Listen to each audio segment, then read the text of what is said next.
Hadis selanjutnya hadis nomor 25 dan ini hadis terakhir dalam bab kita. Fadlah bin Ubaid dan Tamim ad-Dari radhiyallahu anhum meriwayatkan dari Nabi SAW, barang siapa yang membaca 10 ayat dalam semalam, 10 ayat Al-Quran saja, 10 ayat saja, maka dicatat untuknya 1 kintor. Dan 1 kintor itu nilainya lebih baik daripada dunia dan seluruh isinya. Pada hari kiamat, Rabbmu Azza wa Jal, yang maha mulia dan maha tinggi berfirman, bacalah dan naiklah. Yang baca 10 ayat ini, satu hari, setiap hari baca 10 ayat, kalau dia bisa lebih bagus. Pada setiap-tiap ayat, naik 1 derajat. Jadi kalau anda baca 10 ayat, anda naik 10 derajat. Ingat tadi hadisnya, 1 derajat itu antara langit dan bumi, jaraknya. Hingga berakhir pada akhir ayat yang dibacanya, Allah Azza wa Jal, Allah yang maha mulia dan maha tinggi berfirman, pada seorang hamba, peganglah pada hamba tadi. Tahanlah sekarang. Hamba mengatakan dengan tangannya, wahai Rabb, engkau lebih tahu. Maka Allah berfirman, pada keabadian ini, pada kenikmatan ini. Artinya, di sini tempatmu sekarang. Walaupun tadinya kalau amal yang lain cuma rendah.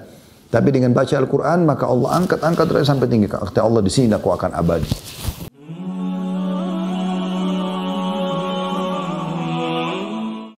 Baik teman-teman, fasilitas selanjutnya yang kita bahas tentang surga yaitu bab ke-6, ahli surga yang paling rendah derajatnya. Dan ini teman-teman digambarkan orang yang paling rendah aja seperti ini, maka Anda sudah bisa punya gambaran bagaimana orang yang di atasnya atau bahkan yang paling tinggi derajatnya. Disebutkan ada nomor 18 seperti hadis nomor 18 dari awal kita belajar dari Al-Mughirah bin Syu'bah radhiyallahu anhu, seorang sahabat yang mulia menceritakan sabda Nabi SAW. Beliau bersabda, sungguhnya Musa pernah bertanya kepada Rabbnya, apakah serendah-rendah kedudukan ahli surga? Yang paling rendah derajatnya siapa? Maka dijawab, seseorang yang datang setelah ahli surga masuk ke dalam surga, lalu dikatakan kepadanya, masuklah ke dalam surga. Jadi semua ahli surga sudah masuk, tinggal dia sendiri yang belum nih. Maka dikatakan kepadanya, masuklah ke dalam surga. Ia menjawab, wahai Rabbku, bagaimana mungkin sementara manusia telah menempati rumah mereka masing-masing dan mengambil bagian mereka. Dia punya gambaran surga sudah penuh, gak ada lagi tempatnya buat dia. Dikatakan kepadanya, apakah kamu rela memiliki sebagaimana dimiliki oleh raja dunia? Bagaimana raja dunia? Yang termiskin pun raja dunia itu punya tanah, punya kekuasaan gitu kan. Bagaimana dengan raja terkayanya dunia ini? Maka ia menjawab, tentu aku rela ya Allah. Dikasih seperti raja dunia. Bagi manusia itu sudah sangat besar gitu kan. Tapi ini sangat rendah di surga. Maka Allah berkata, itu untukmu dan semisalnya, semisalnya, semisalnya, dan semisalnya. Artinya aku akan dikasih seperti kerajaan dunia, raja terkaya dunia, namun didobelkan, didobelkan, didobelkan, didobelkan. Bayangkan ini teman-teman sekalian. Diucapkan oleh Nabi SAW berulang-ulang, Allah berfirman seperti itu. Lalu dikatakan yang kelima kalinya, aku rela wahai Rabbku. Sudah seperti kerajaan dunia tapi dilipat gandakan sampai 5 kali. Maka Musa bertanya, wahai Rabbku, lalu siapa orang yang paling tinggi kedudukannya? Kalau yang paling rendah saja seperti ini, 5 kali lipat dari raja terkayanya dunia. Di surga nantinya. Kalau dia ahli maksiat, banyak dosanya, tapi dia beriman, dibersihkan di neraka dulu, disiksa sekian ribu tahun. Karena ini orang terakhir kalau dari neraka nanti. Saya katakan ribuan tahun, itu adalah permisalan karena Allah SWT mengatakan yawma inda rabbika ka'alfi sanatin mimma ta'uddun. Satu hari di sisi Tuhanmu seperti dengan 1000 tahun waktu dunia. Menurut saya adalah ribuan tahun waktu dunia, gitu kan. Disiksa oleh Allah SWT. Satu hari saya sudah 1000 tahun. Dan ini orang terakhir, gak ada lagi orang setelah dia. Semua orang-orang sudah masuk dalam surga. Allah masih kasih dia 5 kali lipat dari yang dimiliki oleh raja terkaya dunia. Bayangkan ini teman-teman sekalian. Ini derajat terendah. Dan ini hanya butuh 5 huruf. Patuh. Patuh saja kepada Allah. Allah suruh sholat, puasa, zakat, haji, bakti sama orang tua, cuma orang sakit. Lakukan. Yang wajib prioritaskan, yang sunnah pelengkapnya. Dan jauhi yang Allah larang. Haram dan makruh. Ya. Selesai. Hidup Anda akan bahagia. Di dunia Anda dapat kebahagiaan karena seorang mukmin. Ahli surga pun di akhir nanti di dunia, dia bisa makan, dia bisa minum, dia bisa biologis, dia bisa kejar prestasi tertinggi dunianya. Dia bisa mengejar prestasi tertinggi dunianya. Tidak ada larangan, yang penting halal. Enggak yang dilarang oleh Allah Subhanahu wa taala. Di dunia dia dapat dan di akhirat juga dia dapat. Bahkan kita diajarkan doa yang masyhur, Rabbana atina fid dunya hasanah. Berikanlah kami yang terbaik di dunia. Wa fil akhirati hasanah, dan berikan kami yang terbaik di akhirat. Wa qina adzabannar, dan selamatkan kami dari api neraka. Wa adkhilnal jannata ma'al abrar, dan masukkan kami ke dalam surga bersama orang-orang yang patuh. Ya Azizu ya Ghaffar, wahai Zat yang Maha Mulia dan Maha Pengampun. Ya Rabbal Alamin, wahai Tuhan alam semesta. Jadi kebahagiaan yang luar biasa. Di akhirat pun dia dapat begini. Ya. Bagaimana dengan orang yang selalu bertaubat setiap harinya, dia menjaga istiqomah di atas agama Allah dengan ilmu yang benar sesuai dengan Al-Quran dan Sunnah. Mereka masuk surga dari awal. Bagaimana itu? Berapa kali lipat dari kerajaan yang dimiliki oleh Raja Dunia. Ini orang maksiatnya banyak, masuk neraka dulu dan paling terakhir lagi. Paling rendah derajatnya ini. 5 kali lipat yang dimiliki oleh Raja Dunia. Lalu Musa bertanya alaihissalam, ya Allah, kalau itu yang terendah, bagaimana dengan orang yang tertingginya? Maka Allah pun menjawab yang maha kuasa. Semoga kita termasuk ini ya Allah. Derajat tertingginya. Mereka itulah orang-orang yang aku kehendaki, aku tanam kemuliaan mereka dengan tanganku. Dan aku menentukan atas mereka, sekalipun mata belum pernah melihat, telinga belum pernah mendengar, dan belum pernah terlintas dalam hati manusia. Hadis riwayat Muslim di 3 halaman 45. Artinya, mereka akan aku berikan nanti yang tertinggi di surga itu, semua yang matanya lihat belum pernah mata lihat sebelumnya. Semuanya tidak terkecuali. Ya pakaian, ya makanan, ya istana, ya semuanya. Ya, pelayan-pelayannya segala macam.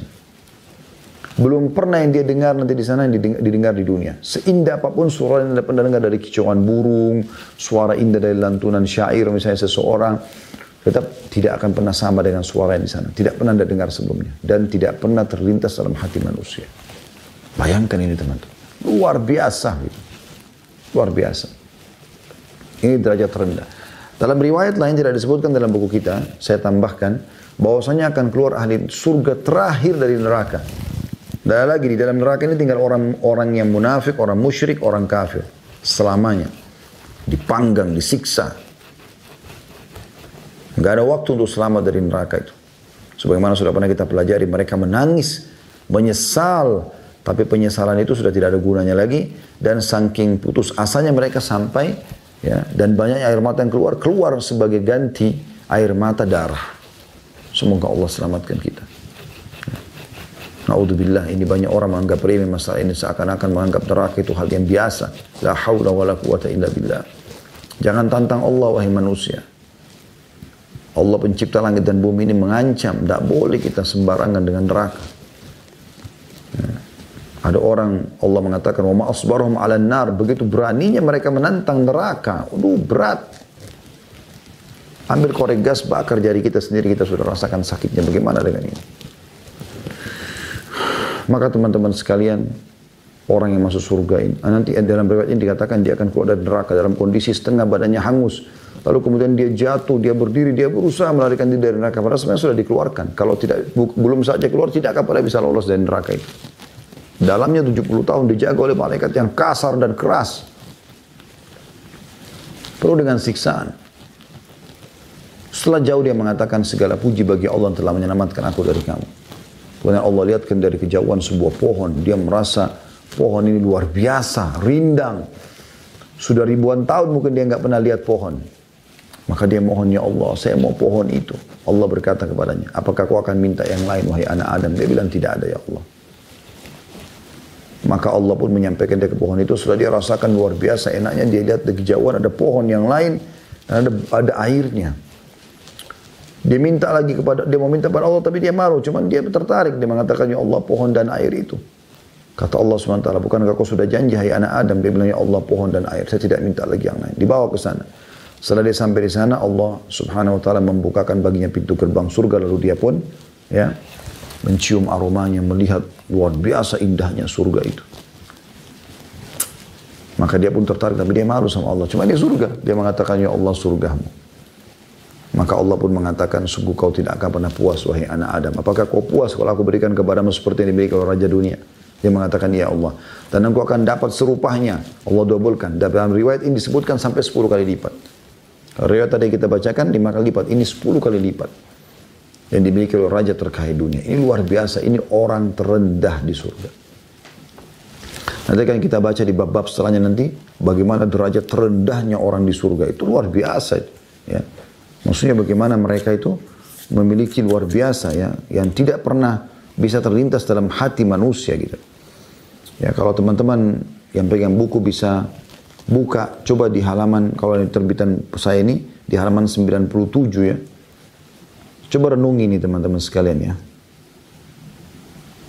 Ini sebenarnya adanya di bab nomor 30, tapi saya coba bacakan sebuah riwayat yang tertulis nomor 95. Coba Anda cari hadis nomor 95. Kalau saya di sini, di halaman 97, kalau Anda berbeda halaman yang kena cetakan baru, Anda lihat saja nomor hadis 95. Bunyinya dari Anas radhiyallahu anhu, beliau meriwayatkan sabda Nabi SAW, ahli surga yang paling rendah derajatnya untuk orang yang dilayani 10.000 pelayan. 10.000 pelayan dia punya. Pelayan ini ya. Tangan masing-masing mereka membawa 2 piring, yang satu terbuat dari emas dan yang satu terbuat dari perak. Hadis ini riwayat Tabarani dengan sanad yang kuat dan menyatakan oleh juga Al-Hafidh ya. Dalam Fathul Bari jilid 6 halaman 324. Dan ini hadis terakhir dalam bab tentang masalah surga. Ini orang terendah di surga, teman-teman sekalian. Bagaimana dengan orang yang di atasnya? Semoga Allah jadikan kita orang yang mendapatkan derajat tertinggi di surga setelah para nabi-nabi insyaAllah. Bab yang selanjutnya, bab ke-7 tentang tingkatan-tingkatan surga. Maksudnya tingkatan-tingkatan karena berbedanya amal yang dibuat, yang dilakukan. Ya. Jauhnya dari kemaksiatan. Tentu berbeda teman-teman. Orang yang 50 tahun semua di atas ketaatan dengan orang 50 tahun, 25 tahun kemaksiatan, 25 tahun ketaatan. Tentu beda. Ya. Di sini kita bicara sama-sama ikhlas. Gitu kan. Maka beda. Ada tingkatan-tingkatannya. Oleh karena itu setiap kali ada peluang beramal soleh jangan disia-siakan. Langsung eksekusi. Ada peluang bersedekah, ada peluang sholat, ada peluang baca Quran, ada peluang berzikir, ada peluang silaturahim, ada peluang menjenguk orang sakit, ada peluang antar jenazah, ada peluang semuanya kerjakan. Jangan ditunda. Mungkin itu amal terakhir Anda. Allah memastikan bahwasanya ada derajat-derajat, perbedaan derajat. Ya. Dimulai dari surah Thaha, surah nomor 20 ayat 75, itu yang diangkat pertama oleh penulis. Yang berbunyi, A'udzubillahi minasyaitonirrajim, wa may ya'tihi mu'minan qad 'amila as-salihati fa ulaika lahumud darajatul 'ula. Dan barang siapa yang datang kepada Rabbnya dalam keadaan beriman, lagi sungguh-sungguh beramal saleh. Beda kan? Ada orang yang beramal saleh hanya sekedar ya sholat, yang penting sudah sholat, yang penting sudah sedekah, yang penting sudah puasa. Dia dengan orang sungguh-sungguh mengejar pahalanya, nggak mau luput sedikit pun pahalanya, walaupun setengah pahala nggak mau hilang. Ada yang afdal, yang paling afdal yang dikejar sama dia. Maka mereka itulah orang-orang yang memperoleh tempat-tempat yang tinggi. Ya. Derajat-derajat yang tinggi. Jauh dibandingkan dengan orang yang mau pas-pasan. Ada orang begitu subhanallah. Yang penting saya masuk surga. Mau rendah, mau tinggi. Ya. Sesuai dengan niatnya. Harusnya kita mengejar yang terbaik. Makanya Nabi SAW mengatakan, kalau kalian minta surga, minta firdaus. Mungkin amal kita tidak cukup sampai di sana. Tapi Allah berikan kita kesempatan dengan cara memohon, merengek, manja dengan Allah SWT. Minta, tidak ada yang mustahil. Selanjutnya beliau mengangkat surah Isra, surah nomor 17, ayat 20 sampai 21. Karena seperti biasa, pada saat penerbit tidak menulis ayat Al-Qur'annya, kita coba buka di aplikasi handphone kita. Surah Isra. Saya pun akan buka. Surah nomor 17. Ya, ayatnya 20 sampai 21. A'udzu billahi minasyaitonir rajim. Kita baca dari ayat 19 ya. A'udzu billahi minasyaitonir rajim. Wa man arada al-akhirata wa sa'a laha sa'yaha wa huwa mu'minun fa ulaika kana sa'yuhum mashkura. Barang siapa yang menghendaki kehidupan akhirat, dunia ditunggangi untuk menuju ke akhirat. Jadi dia makan, iya dia minum, iya dia berpakaian, iya dia bergaul, iya dia bekerja, iya dia apa saja, tapi semua yang dibolehkan oleh Allah sehingga di akhirat dia bisa dapat pahalanya karena dia kerjakan karena Allah bolehkan. Dan berusaha ke arah itu, terus menjaga penampilannya, menjaga pendapatannya, menjaga pergaulannya, menjaga semuanya dengan sungguh-sungguh, sedang dia mukmin. Harus dia beriman. maka mereka itu adalah orang-orang yang usahanya dibalasi dengan baik. Ini tidak disebutkan oleh penulis, tapi kita coba tambah satu ayat ini ya. Ayat 20-nya, karena penulis di sini mengangkat ayat 20 sampai 21. Allah mengatakan, kullan numiddu haula'i wa haula'i min ata'i rabbik, wa ma kana ata'u rabbika mahdzura. Kepada masing-masing golongan, baik golongan ini maupun golongan itu, kami berikan bantuan dari kemudahan Tuhanmu. Dan kemurahan Tuhanmu tidak dapat dihalangi. Ya. Mungkin ada bertanya, masing-masing golongan, tadi kan kita baru baca golongan yang mau akhirat. Lalu golongan yang satunya yang mana? Kalau Anda mau lihat itu, Anda bisa kembali ke ayat 18-nya. Coba kita kembali ke ayat 18 ya, supaya lebih lengkap. Ini tentang orang yang mau dunia. Tidak mau akhirat, mau dunia saja. Kalau orang mukmin dia dunia dan akhirat. Ya. Allah berfirman, "Man kana yuridul ajilata ajjalna lahu fiha ma nasha'u liman nuridu thumma ja'alna lahu jahannam thumma ja'alna lahum jahannama yaslaha madhmuman madhura." Barang siapa yang menghendaki kehidupan sekarang, duniawi saja. Tidak mau akhirat, tidak mau ibadah, tidak mau patuh, mau haram, terserah. Pokoknya saya mau lakukan, naudzubillah. Maka kami segerakan bagi di dunia itu apa yang kami kehendaki bagi orang yang kami kehendaki, dan kami tentukan baginya neraka jahanam sebagai balasan di akhirat. Ia akan memasukinya dalam keadaan tercela dan terusir. Makanya orang yang tetap mau mabuk, tetap mau berzina, ya sudah.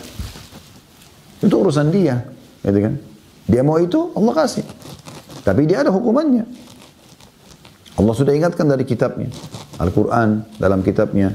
Allah juga ingatkan melalui lisan Nabi Muhammad SAW tentang tidak bolehnya itu. Ya. Jadi dua kelompok ini, orang yang mau akhirat, Allah mudahkan dia. Orang yang mau dunia saja, Allah mudahkan. Orang beriman tentu kejar akhirat. Dunianya pasti akan ikut. Siapa? Dalam pepatah dikatakan, siapa yang mengejar akhirat, dunianya akan ikut. Siapa yang mengejar dunia, akhiratnya akan luput. Ya. Lalu kemudian Allah katakan di ayat 21-nya, "Undur kaifa faddalna ba'dahum 'ala ba'd, walal akhiratu akbaru darajatin wa akbaru tafdila." Perhatikanlah, lihat baik-baik bagaimana kami lebihkan sebagian dari mereka atas sebagian yang lain. Di dunia ini kita bisa lihat ya, ada orang lebih kaya, ada orang yang kaya, ada orang pintar, ada orang lebih pintar, ada orang kaya ada orang lebih kaya lagi, ada orang yang cantik gagah, ada orang yang lebih dari cantik dan gagah dari dia, dan seterusnya. Maka Allah mengatakan, lihat bagaimana perbedaan itu ada terjadi di dunia, maka ketahuilah, pasti kehidupan akhirat lebih tinggi tingkatnya dan lebih besar keutamaannya. Artinya di akhirat nanti kalian akan lihat ini. Saya pernah bahasakan teman-teman kalau masih ingat, kalau apa yang kita lihat di dunia ini teman-teman sekalian, itu adalah miniaturnya akhirat. Ya. Kenikmatan apapun yang teman-teman dapatkan dan rasakan di dunia ini, itu miniaturnya surga. Kita akan dapat lebih enak makanan di sana, minuman lebih enak, pakaian lebih bagus, tubuh lebih sehat, segala macam tempat tinggal, transportasi, semuanya yang paling leks. Dunia ini sebagai contohnya. Allah mudahkan di sini, di sana akan ada. Ya. Makanya kata Nabi SAW, perumpamaan dunia kalian dibandingkan akhirat, hanya seperti jari telunjuk kalian yang kalian celupkan ke bumi lalu kalian angkat. Lihatlah berapa banyak tersisa air, itulah dunia. Laut yang luas ini adalah akhirat. Sulit digambarkan. Anda pernah dengar bagaimana para syuhada, ya, pada saat mereka mati syahid di Badr, di Uhud, maka Nabi SAW menggambarkan bagaimana mereka ditawarkan oleh Allah Subhanahu Wa Taala, mau minta apa? Karena mereka mau berkorban nyawa mereka jalan Allah. Tinggal tunggu tusukan, tinggal tunggu peluru mati. Yang penting di jalan Allah Subhanahu Wa Taala, maka dibukakan semua yang sudah Allah janjikan ini. Maka kata Nabi SAW, mereka syuhada itu hanya meminta, ya Allah kembalikan kami ke dunia supaya kami merasakan lagi dibunuh. Jadi proses ditusuknya itu, proses dia kena peluru itu, kena bomnya itu loh yang dia ingin lagi. Karena pada saat itu kena tek, langsung terbuka semuanya, diangkat hijabnya. Dia akan melihat semuanya. Karena besarnya nikmat yang Allah janjikan di situ. Itu luar biasa teman-teman sekalian. Ya. Maka di akhirat nanti akan lebih banyak derajat yang kita dapatkan. Lebih banyak derajat, lebih luar biasa gitu. Ya. Jadi perbedaan-perbedaannya sangat jelas. Begitu juga semua siksa-siksa, gangguan di dunia, itu hanya miniaturnya neraka. Di akhirat lebih berat, saudaraku, lebih berat. tinggalkan semua pelanggaran-pelanggaran itu semaksimal mungkin, semampumu. Dan kalau kamu terjerumus maka segera taubat kepada Allah Subhanahu wa taala. Sebelum terlambat. Selalu saya ingatkan dan saya akan ingatkan lagi, semua orang-orang yang mengajakmu bermaksiat itu hanya mengantarmu sampai ke liang lahat. Selebihnya dia akan pulang dan beraktivitas lagi. Kau akan tinggal sendiri. Sesuai dengan sabda Nabi SAW akan ikut mendampingi jenazah 3. Keluarganya dan ini akan pulang. Hartanya dan ini juga akan pulang dibagi warisan dan amalnya. Serta ini akan menemani dia. Yang selalu dia lalaikan sholatnya, ibadahnya, semuanya akan menemani dia nanti. Jangan terpengaruh dengan orang-orang. Ya, selamatkan dirimu sebelum terlambat, wahai muslim. Selanjutnya diangkat oleh beliau tentang masalah perbedaan derajat di surga ini dalam surah An-Nisa. Surah nomor 4 ayat 95 sampai 96. Sekali lagi An-Nisa ayat 95 sampai 96. Di sini juga di buku nggak ditulis oleh penerbit. Kalau yang saya pegang cetakannya tidak ada ayat Al-Qur'annya. Kalau di buku Anda pegang mungkin cetakan baru ada, alhamdulillah. Kalau yang belum di bukunya tidak ada, maka bisa buka surah An-Nisa di aplikasi handphone ayat 95 sampai 96. Berbunyi a'udzubillahi minasyaitonirrajim la yastawil qa'iduna minal mu'minina ghairu ulid darari wal mujahiduna fi sabilillahi bi amwalihim wa anfusihim. Faddalallahu al-mujahidina bi amwalihim wa anfusihim 'alal qa'idina darajah wa kullan wa'adallahu al-husna wa faddalallahu al-mujahidina 'alal qa'idina ajran 'azima. Tidaklah sama antara mukmin yang duduk tidak ikut berperang dengan orang mukmin yang tidak mempunyai udzur dengan orang-orang yang berjihad di jalan Allah dengan harta dan jiwa mereka. Bagaimana bisa disamakan orang yang sibuk membela Palestina, orang yang mengeluarkan hartanya, orang yang berdoa, orang yang pada saat ada kesempatan perang dia ikut berperang dengan orang yang tidak mau duduk di rumahnya? Tentu beda. Beda antara orang yang ngantuk malam tapi dia bangun sholat malam dengan orang yang tidur saja nggak mau peduli. Beda. Gak mungkin. Beda antara orang miskin lewat dia kasih, dia tidak usah negosiasi sama syaitan, ini orang mampu atau tidak, bohong atau tidak. Dengan orang yang masih negosiasi, kayaknya. Sehingga luputlah dari dia kesempatan untuk sedekah. Beda orang yang meluangkan waktu untuk berpuasa dengan tidak puasa, dan seterusnya. Bakti sama orang tua dengan tidak bakti sama orang tua, haji dan umroh dengan orang tidak haji dan umroh. Beda semuanya.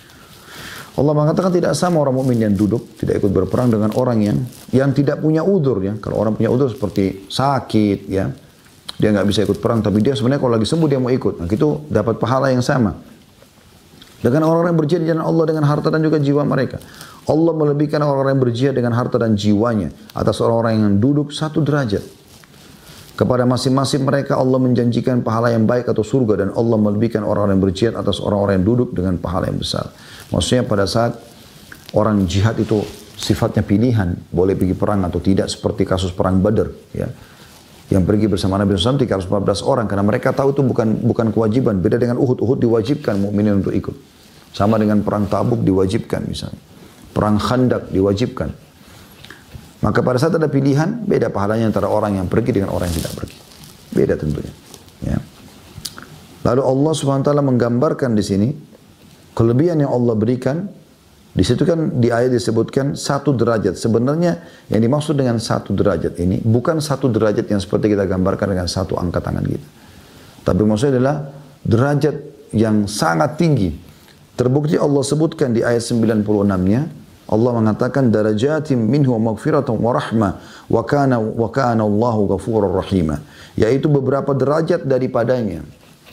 1 derajat yang terus meningkat sampai beberapa derajat dan diikuti juga dengan ampunan dan kasih sayang Allah, rahmat. Dan Allah Maha Pengampun lagi Maha Penyayang. Nah, jadi ini saksi bahasan kita, Allah mengangkat derajat-derajat. Jadi beda sekali, beda sekali.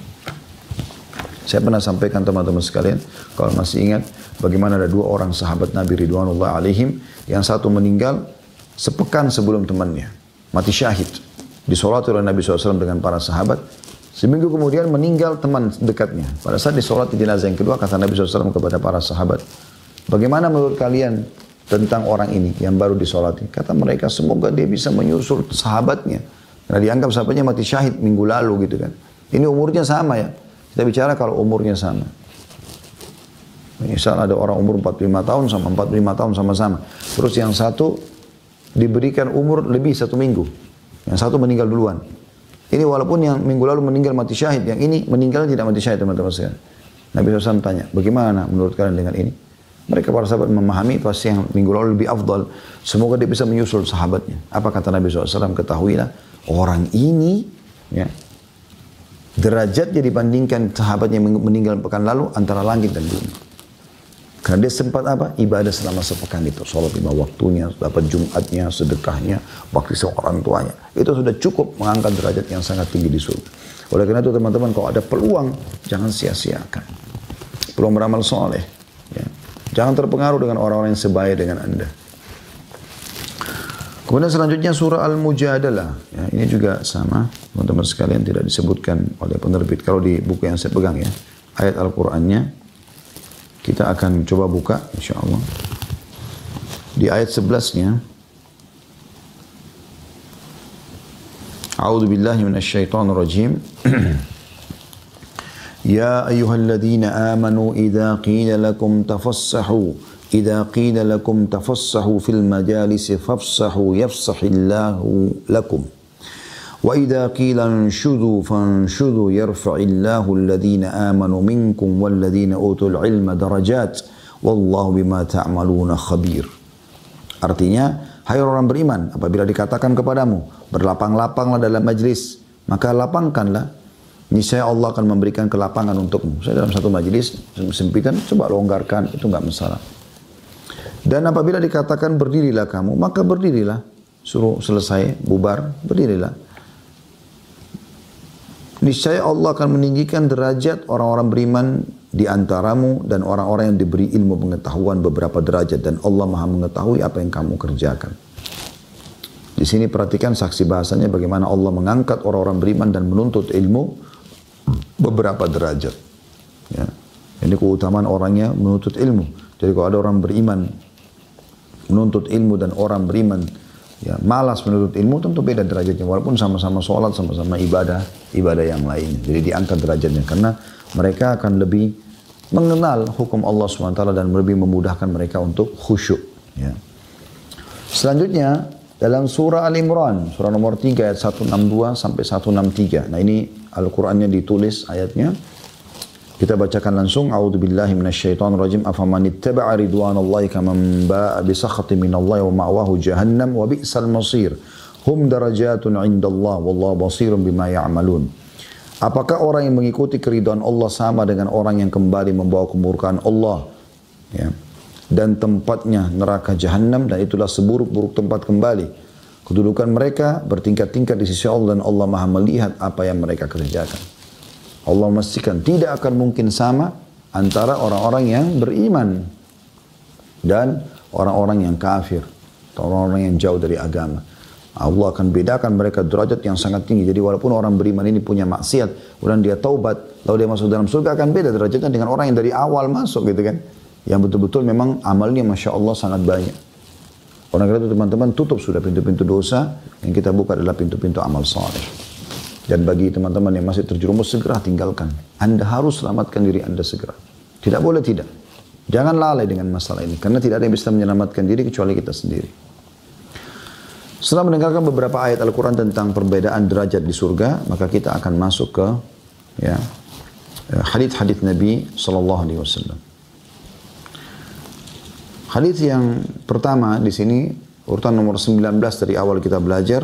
Abu Sa'id Al-Khudri radhiyallahu anhu menceritakan sabda Rasulullah SAW, sesungguhnya ahli surga akan melihat ahli guraf di atas mereka. Ya, guraf ini artinya istana-istana. Ya, nanti kita di surga itu akan melihat orang-orang yang derajatnya tinggi di surga. Gitu. Sebagaimana kalian melihat bintang bersinar terang yang melintas di ufuk dari timur atau barat karena perbedaan keutamaan di antara mereka. Itu luar biasa. Semoga kita yang mendapatkan derajat tinggi itu teman-teman sekalian. Hanya patuh, beramal soleh, tinggalkan kemaksiatan semaksimal mungkin. Orang ini modalnya cuma nangis, minta sama Allah. Minta agar diberikan derajat tertinggi di dunia dan di akhirat. Angkat derajatmu. Dengan berdoa memohon. Tuhanmu maha pengasih, maha pemurah. Dan kalau memberikan rezeki tanpa hisab, minta kepadanya. Sebelum terlambat, mumpung hidup teman-teman sekalian. Ahli surga nanti akan lihat orang-orang yang ahli surga yang lain tapi seperti bintang-bintang. Anda pernah lihat bintang-bintang gemerlapan di langit? Nah seperti itu. Bayangkan itu. Luar biasa gitu ya.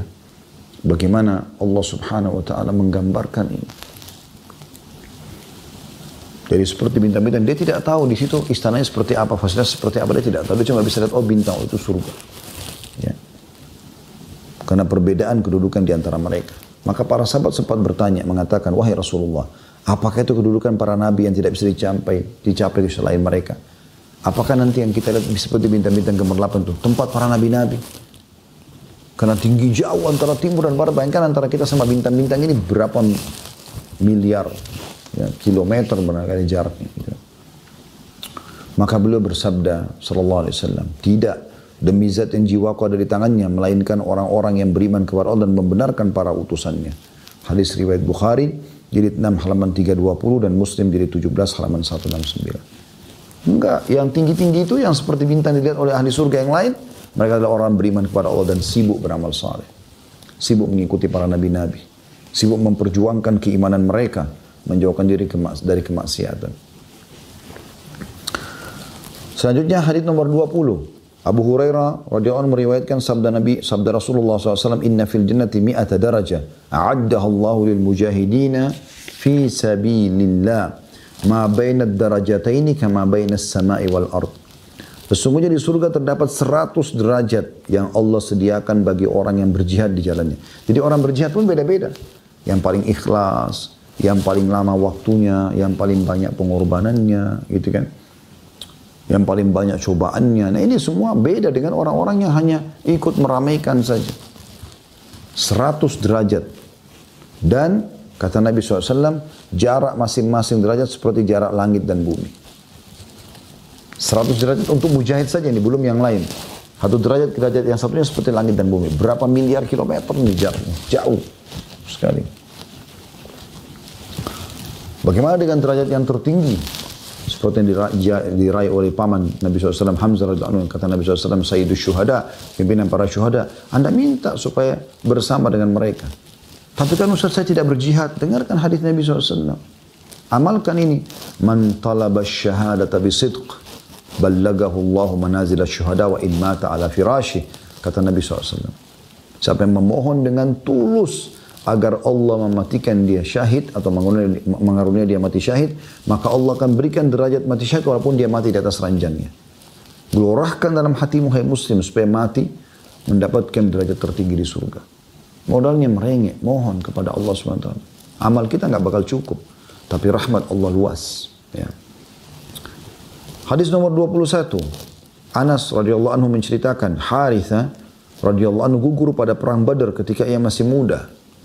Ibunya datang pada Nabi SAW seraya mengatakan, wahai Rasulullah, engkau tahu kedudukan Harith di hatiku. Jika ia berada di surga, maka aku bersabar dan mengharapkan pahala. Jika tidak, katakan apa yang harus aku perbuat. Maka beliau SAW bersabda, kamu kehilangan, maksudnya kamu ketinggalan informasi. Apakah surga itu hanya satu? Surga itu sangat banyak dan ia berada di surga Firdaus. Hadis ini diriwayatkan Bukhari, jilid 11 halaman 415. Ini luar biasa teman-teman sekalian. Haritha radhiyallahu anhu keluar berperang di Badar, izin sama orang tua yang diizinkan oleh ibunya. Kemudian beliau pun setelah itu ya mati syahid. Lalu ibunya mengatakan, ya Rasulullah, Haritha jelas mati, tapi saya tidak tahu dari mana. Ikhlas kah, tidak ikhlas kah, masuk surga kah, tidak kah. Maka kata Nabi SAW, ya, setelah ibu itu mengatakan, kalau dia di surga saya bersyukur, saya bisa sabar menerima, tapi kalau tidak, maka apa yang harus saya lakukan? Gitu. Itu seorang ibu sedih kalau anaknya masuk neraka gitu kan. Mungkin karena tidak ikhlas berperang misalnya. Maka kata Nabi SAW, kau kehilangan informasi, wahai Ummu Haritha, ketahuilah bahwasanya anakmu, Haritha, ada di surga tertinggi Firdaus. La ilaha illallah. Ini karena ikhlasnya gitu kan. Selanjutnya hadis nomor 22. Abu Sa'id Al-Khudri radhiyallahu anhu meriwayatkan sabda Nabi SAW, sesungguhnya penghuni derajat-derajat yang tinggi bisa dilihat oleh penghuni yang lebih rendah dari mereka, sebagaimana kalian melihat bintang bersinar di ufuk langit.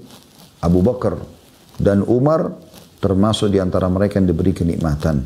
Hadis ini riwayat Ahmad dan Tirmidzi dan disebutkan dalam Sahih Al-Jami' nomor 2026. Ya. Jadi Abu Bakar sama Umar dalam hadis ini dipastikan pemilik derajat-derajat tadi yang ahli surga akan lihat seperti bintang-bintang dengan 8 itu. Tapi ingat, di sini kata Nabi SAW, Abu Bakar dan Umar termasuk di antara mereka yang diberi kenikmatan. Artinya bukan mustahil kita juga termasuk bersama beliau-beliau radhiyallahu anhum ajma'in. Semoga Allah jadikan kita termasuk bersama Abu Bakar sama Umar di derajat-derajat tinggi itu teman-teman sekalian. Dengan karunia dan rahmat Allah subhanahu wa ta'ala. Bukan yang mustahil. Bukan mustahil Allah subhanahu wa ta'ala berikan. Allah itu maha luas rahmatnya. Hadits nomor 23. Selanjutnya Abu Hurairah radhiyallahu anhu meriwayatkan Rasulullah SAW bersabda, Inna Allah la yarfa'u darajata lil abdi salih fil jannah. Fayaqul ya Rabbi anna li hadhihi. Fayaqul bistighfari waladika lak. Sesungguhnya Allah meninggikan derajat bagi hamba yang saleh di surga. Dia mengatakan, wahai Rabb, bagaimana ini kami dapatkan? Bagaimana ini bisa saya dapatkan? Diangkat derajatnya tiba-tiba. Dia tahu amalnya tidak ada yang bisa membantu itu. Maka dijawab oleh Allah subhanahu wa ta'ala, berkat istighfar anakmu untukmu. Hadis ini riwayat Ahmad dan Hafidh Ibnu Katsir mengatakan dalam An-Nihayah, sanadnya sahih di jilid 2 halaman 340. Cetak anak-anakmu, hai muslim, menjadi anak yang saleh, anak yang selalu sibuk mendoakanmu, sibuk menjaga sholatnya, sibuk menjaga hal-hal yang haram supaya dia tidak langgar, dia menikmati yang halal. Dan itu akan menjadi amal saleh untukmu. Ajarkan mereka agar selalu memohon ampun. Kalau anda sudah bisa menanamkan ke anak dan selalu lisannya mengucapkan Rabbi ghfirli wali walidayya, anda sudah beruntung luar biasa. Karena dengan istighfar dia, Rabbi ghfirli wali walidayya, ya Allah ampunin aku dan kedua orang tuaku, maka itu sudah cukup akan mengangkat derajat anda di surga nanti. Apalagi dengan amal-amal yang anda kerjakan, itu luar biasa. Ya. Jadi karena anak kita sebagai pejuang-pejuang agama ini, penyambung lidah Nabi SAW, pendakwah. Saya heran dengan orang tua yang tidak memasukkan anaknya di sekolah-sekolah Islam, di pesantren, dengan alasan pesantren seakan-akan hanya jurusan membawa kepada urusan agama saja. Dan agama tidak penting. Maka sulit dapat pekerjaan. Subhanallah. Yang belum tahu pesantren itu belajar bahasa Inggris dan bahasa Arab. Dan mereka bisa ceramah dengan kedua bahasa itu. Pesantren menghafal ayat-ayat Al-Quran, menghafal hadis-hadis Nabi SAW, diajarkan adab dan akhlak, menjaga sholat 5 waktu di masjid. Saya pernah di pesantren. Mulia sekali. Kenapa anda tidak masukkan anak anda di pesantren? Bahkan subhanallah keluar dengan beberapa pesantren punya 2 ijazah. Ya. Ada jurusan agama, mereka kalau masuk mau agama lanjutin menjadi seorang da'i, ustadz, bisa. Mereka juga masuk fakultas umum, bisa. Mereka kuasai bidang, tidak ada masalah. Yang penting mereka menjadi anak-anak soleh, lepaskan tanggung jawabmu teman-teman sekalian. Jangan biarkan kamu didik mereka dalam kelalaian, kemaksiatan, hati-hati. Bayar guru Al-Quran, panggil mereka datang ke rumah-rumah. Ya. Bayar berapapun biayanya. Didik mereka agama. Privatkan mereka. Berapa banyak orang anak yang masuk jurusan sibuk dengan les ini, les itu, hanya lupa sholat 5 waktu. Tidak puasa Ramadan karena sudah tidak tahan. Harus safar ke negara orang-orang kafir. Dan tidak tahu ibadahnya, saya bahkan kemaksiatan kepada Allah. Dan orang tuanya dengan bangga membanggakan anaknya tamatan sini atau tamatan situ. Padahal sama sekali tidak ibadah kepada Allah SWT. Ini malah jadi hukuman buat dia. Bertakwa kepada Allah, hai muslim. Selamatkan dirimu. Cukup kamu dulu lalai dari agama. Jangan lagi wariskan itu kepada anak-anak. Perhatikan hadis ini luar biasa. Diangkat derajat jadi surga karena istighfar anaknya. Bagaimana anak kita mau istighfar buat kita kalau kita tidak pernah ajarkan kepada mereka agama? Kalau cuma kita katakan istighfar buat ayana, mungkin dia tidak tahu kalimat istighfarnya pun kalau kita tidak pernah ajarkan agama. Karena kalau dia belajar agama, imannya akan bertambah. Dan imannya akan mendongkrak dia untuk selalu memohon ampun buat kedua orang tuanya. Karena dia pun tahu dengan mendoakan orang tua dia dapat pahala sebagai anak. Itu hanya bisa difahami oleh orang yang belajar agama saja. Hadis selanjutnya nomor 24. Dari awal kita belajar Abdullah bin Amr bin As radhiyallahu anhuma. Dia dan ayahnya sahabat. Abdullah sahabat, Amr bin As juga sahabat. Meriwayatkan sabda Nabi SAW, yuqalu li sahibil Qur'an, ikra' wartaqi, warattil kama kunta turattilu fid dunya, fa inna manzilaka inda akhiri ayatin taqra'uha. Dikatakan kepada para pembaca Al-Quran, belum penghafalnya nih. Pembaca saja. Ini salah satu sebab derajat tinggi masuk di surga. Baca Al-Quran, baca setiap saat. Dikatakan nanti hari kiamat, pada saat dia mau masuk surga, bacalah dan naiklah. Setiap ayat 1 derajat. Dalam hadis yang dikatakan. Lalu bacalah dengan tartil, dengan tenang, sebagaimana kamu mentartilnya semasa di dunia. Sesungguhnya kedudukanmu terletak pada akhir ayat yang kamu baca. Hadis riwayat Abu Daud dan Tirmidzi dan dinilai hasan. Hadis ini hasan sahih. Artinya, terus disuruh baca sampai dia tiba di derajat tertinggi di surga, baru Allah mengatakan berhentilah, ini tempatmu sekarang. Hanya membaca ayat Al-Quran, wahai muslim. Al-Quran bukan untuk dibeli dan bangga-bangga saja dipajang di rumah. Ada orang subhanallah beri Al-Quran bagus dari Madinah, dari Mekah. Bagus, cuma ditaruh di bagian kepala ranjang antara dia sama suami atau antara dia sama istrinya. Lalu apa manfaatnya kalau tidak dibaca, teman-teman? Nabi SAW mengatakan, Iqra'ul Quran, fa'innahu ya'ti syafi'in li ahli yawmal qiyamah. Baca Quran, karena dia akan menjadi penolong pembacanya pada hari kiamat. Kata Nabi SAW juga dalam hadis yang lain, sesungguhnya Quran dan puasa, keduanya akan memberikan syafaat kepada pembaca dan juga yang mengamalkan puasa itu. Al-Quran akan mengatakan, ya Allah, aku telah menahannya tidur di malam hari karena membacaku, maka tolonglah dia. Dan puasa akan mengatakan, aku telah menahannya dari makan dan minum juga syahwatnya di siang hari, maka tolonglah, dan keduanya pun hanya menolongnya, menyelamatkan masuk ke dalam surga. Baca Al-Quran, baca. Sudah sering saya bahasakan, teman-teman, sudah banyak sekali aplikasi sekarang.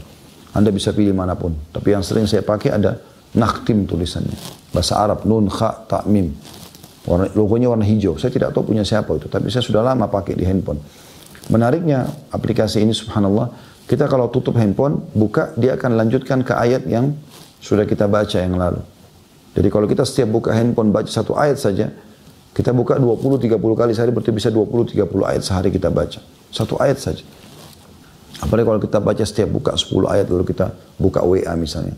Atau kita buka aplikasi lain. Ini luar biasa. Mengangkat derajatmu di surga. Bukan di dunia. Dunia rendah sekali.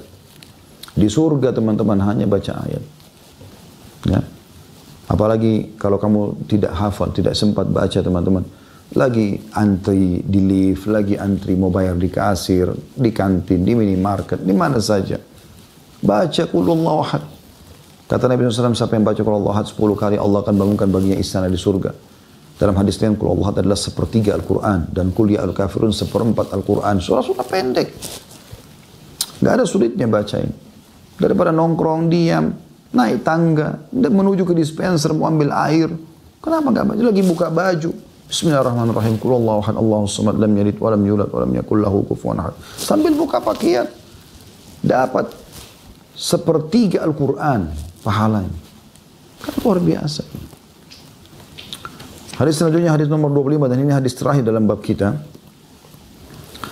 Fadala bin Ubaid dan Tamim ad-Dari radhiyallahu anhum meriwayatkan dari Nabi SAW, barang siapa yang membaca 10 ayat dalam semalam, 10 ayat Al-Quran saja, 10 ayat saja, maka dicatat untuknya 1 kintor. Dan 1 kintor itu nilainya lebih baik daripada dunia dan seluruh isinya. Pada hari kiamat, Rabbmu Azza wa Jal, yang maha mulia dan maha tinggi berfirman, bacalah dan naiklah. Yang baca 10 ayat ini, satu hari, setiap hari baca 10 ayat, kalau dia bisa lebih bagus. Pada setiap-tiap ayat, naik 1 derajat. Jadi kalau Anda baca 10 ayat, Anda naik 10 derajat. Ingat tadi hadisnya, 1 derajat itu antara langit dan bumi, jaraknya. Hingga berakhir pada akhir ayat yang dibacanya, Allah Azza wa Jalla, Allah yang maha mulia dan maha tinggi berfirman, pada seorang hamba, peganglah pada hamba tadi, tahanlah sekarang. Hamba mengatakan dengan tangannya, wahai Rabb, engkau lebih tahu. Maka Allah berfirman, pada keabadian ini, pada kenikmatan ini. Artinya, di sini tempatmu sekarang. Walaupun tadinya kalau amal yang lain cuma rendah, tapi dengan baca Al-Quran, maka Allah angkat derajat sampai tinggi. Kata Allah, di sini aku akan abadi. Luar biasa ini. Dengan baca Al-Quran. Hadis ini diriwayatkan Al-Haythami dalam kitab Al-Majma' jilid 2 halaman 267. Diriwayatkan Tabarani dalam kitab Al-Kabir dan Awsad. Dalam riwayatnya juga, atau riwayat ini juga disebutkan oleh Ahmad ibn Hanbal, ya, dan menilai bahwasanya hadis ini bisa diterima, sebagaimana juga An-Nasai membahasnya atau menyebutkan dan menerima hadis ini. Dan Al-Hafidh dalam kitab At-Targhib, maksudnya Al-Mundhiri, mengatakan hadis ini adalah hadis hasan insyaallah. Artinya bisa diterima hadis ini. Saya ulangi lagi. Barang siapa yang membaca 10 ayat dalam semalam, maka dia akan diberikan 1 kintor. Dan 1 kintor itu nilainya lebih baik daripada dunia dan seluruh isinya. Anda kalau punya Jakarta Timur aja sudah kayanya luar biasa. Dan tidak mungkin Anda punya seluruh rumahnya, tanahnya, semua ada di situ pokoknya. Semua Anda punya. Itu nggak mungkin. Pasti akan jadi orang kaya di dunia. Jakarta Timur, Jakarta aja. Jakarta Timur contoh ya. Bagaimana kalau dia punya 5 wilayah? Jakarta Timur, Barat, Utara, Selatan, ya, Pusat. Bagaimana kalau dia punya Jawa Barat? Bagaimana kalau dia punya Jawa seluruhnya? Bagaimana kalau dia punya Jawa sama Sulawesi sama Kalimantan? Bagaimana kalau dia punya Indonesia? Semuanya ya, tanahnya, lautannya, tambang-tambangnya, semuanya. Semua dia punya. Bagaimana kalau orang punya benua Asia? Bagaimana kalau orang punya semua benua? Afrika, Eropa, Australia, Amerika. Luar biasa kayaknya. Subhanallah, dalam Islam ini rendah sekali dunia ini. Sampai 2 rakaat sholat ya, Al-Fajr lebih baik daripada dunia dan seluruh isinya. 10 ayat Al-Quran saja yang selalu kita lalaikan lebih baik daripada dunia dan seluruh isinya. Ini luar biasa. Kita tutup teman-teman sekalian dengan bab ke-8, derajat paling tinggi di surga. Hadisnya cuma satu saja, hadis nomor 26 dari awal kita belajar. Amr bin As radhiyallahu anhu meriwayatkan bahwa Nabi SAW bersabda, jika kalian mendengar muadzin mengumandangkan azan, maka ucapkanlah seperti apa yang diucapkan, kemudian bersalawatlah kepadaku. Karena sesungguhnya barang siapa yang bersalawat kepadaku dengan 1 salawat, maka Allah akan memberi salawat atau rahmat kepadanya 10 kali. Anjuran bersalawat kepada Nabi SAW, 1 kali akan diberikan 10 kali balasan rahmat Allah. Kemudian memohonlah kepada Allah untukku wasilah. Ini derajat tertinggi di surga. Karena ia adalah kedudukan di surga yang hanya diberikan kepada seorang hamba saja. Dan aku berharap, kata Nabi SAW, akulah orang itu. Barang siapa yang memohonkan untukku wasilah, maka ia berhak mendapatkan syafaatku. Hadis riwayat Muslim. Ya, artinya derajat paling tinggi di surga didapatkan oleh Nabi Muhammad SAW. Ini yang paling lengkap fasilitasnya, yang paling bagus. Namanya wasilah. Makanya kita selepas azan, biasa kita akan membaca, ikuti dulu muadzin ya. Allah Akbar, kita juga punya Allah Akbar. Syahadu la ilaha illallah, syahadu la ilaha illallah. Kecuali di hayya ala salah, hayya al falah, kita mengatakan la hawla wa la quwata illa billah. Setelah selesai, la ilaha illallah, kita juga mengatakan la ilaha illallah. Lalu kita membaca salawat. Allahumma salli ala Muhammadin wa ala ali Muhammad, kama sallaita ala Ibrahim wa ala ali Ibrahim, innaka hamidun majid. Wa barik ala Muhammadin wa ala ali Muhammad kama barakta ala Ibrahim wa ala ali Ibrahim innaka Hamidum Majid. Lalu kita baca Allahumma rabb hadhihi da'wati tammah. Ya Allah, ini panggilan seruan yang sempurna. Ya. Was-salatil qa'imah, salat akan didirikan. Ati Muhammadanil wasilata, al-wasilah di sini wal fadilah. Karuniakanlah kepada Nabi Muhammad SAW al-wasilah, derajat tertinggi di surga, dan fadilah juga karunia-karunia yang besar. Wab'athu maqaman mahmudan alladhi wa'adta, dan berikanlah kedudukan tinggi yang telah engkau janjikan, innaka la tukhliful mi'ad, sungguhnya kau tidak pungkiri janjimu. Nah, wasilah ini tertinggi. Kata Nabi SAW, siapa yang minta wasilah untukku, dia baca ini, ati Muhammadanil wasilah, maka dia akan mendapatkan syafaatku. Dia akan lolos juga masuk ke dalam surga.